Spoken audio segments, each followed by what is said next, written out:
you can go, the more abstract it becomes. And later, in the rectangular oil painting that is in the same room with those gouaches, I had started a new technique of dividing the canvas into squares, and the image from which I decided to work would be broken down into squares also, and I would focus and see only that one square that I worked on at one time. And sometimes I would have pieces of paper taping off the square I was working on, that particular square, and another one down here in the lower part of the canvas, and one over here maybe, and those were all sort of taped up and going at the same time. That painting, the oil of the Buffalo River, the bluffs at the Buffalo River, you can look at it, and if you closely look at it, you can see where I'd marked off the squares with little red dots, and some of them blend more than others. Some you can actually see the lines where I was focusing on that square and not on anything else. So there are color shifts and changes, and it's the fact that what we see as reality and that we perceive as realism is in fact made up of millions of abstracted forms. Abstracted in the sense that taken out of the whole, they aren't necessarily relatable to anything that we know, as our reality. But it's always there.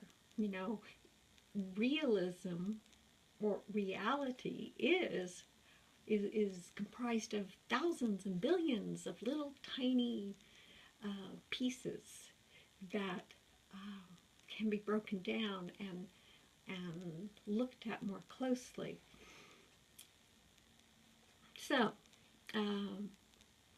squares have continued to fascinate me, and the canvas, the oil painting, was done within the last 3 years, and in fact I'm not even sure it's completely finished. I may still work on it again. And yet that's another thing. I've always felt that there's something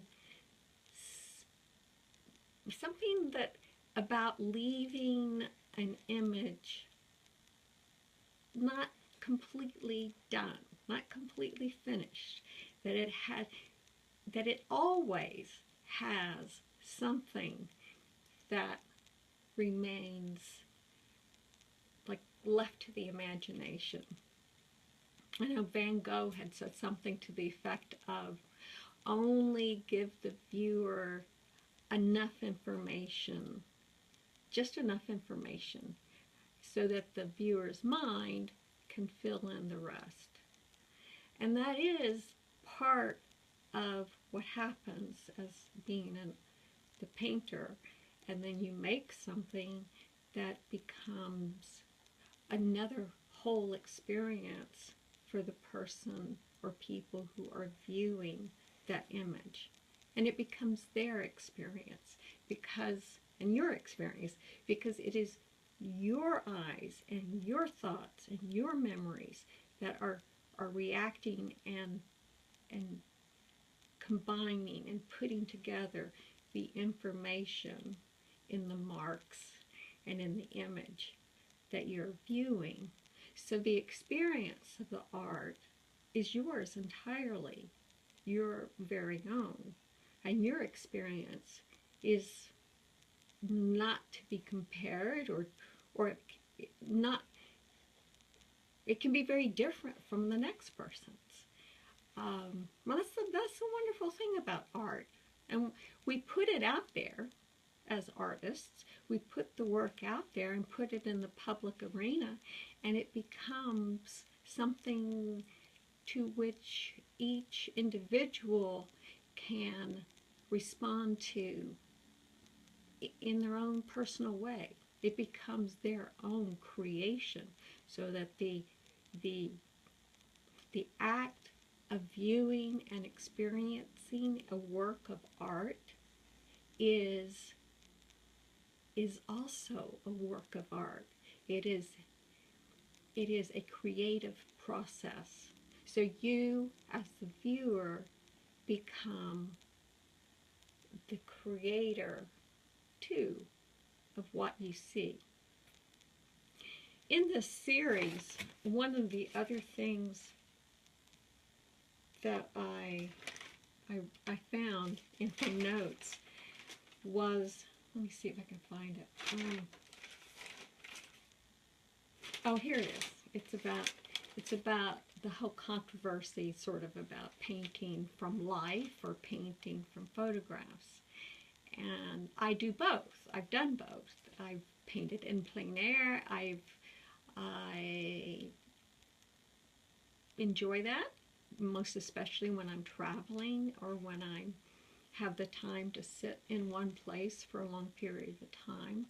But honestly, the work that I feel is my very best work is done in the studio, either from a still life, such as the painting of the sunflowers that's in the turquoise vase, and that was a still life that I set up in my studio and painted, as is. But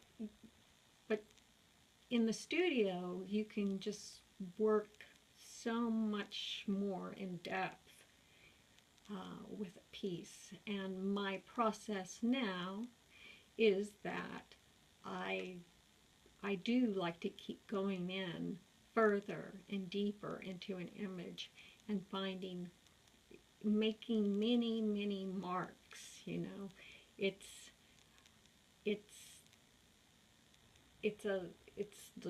just like a deeper exploration of my experience of a place.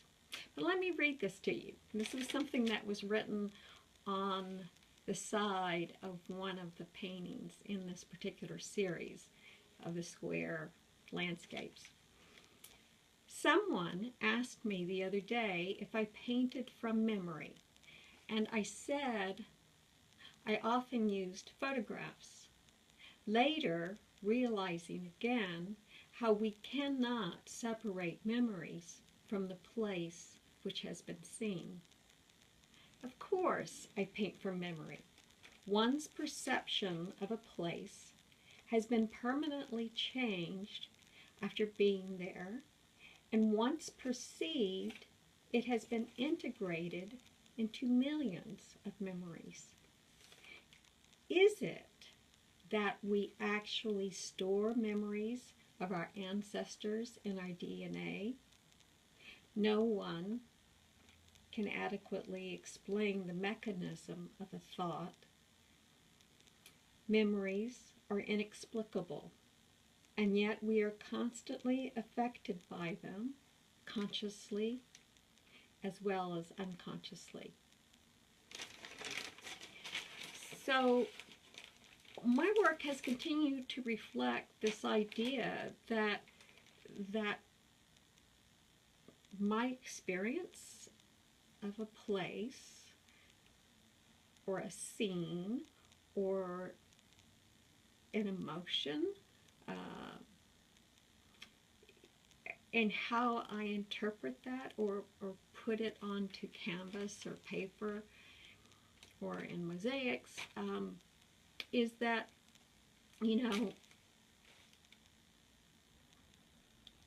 that experiences is not able to be extricated as one tiny thing out of the whole of one's existence.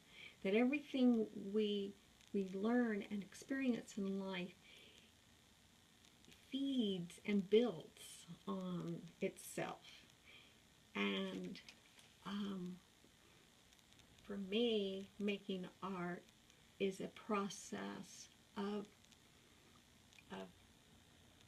taking that which is within me and that which I see outside of me and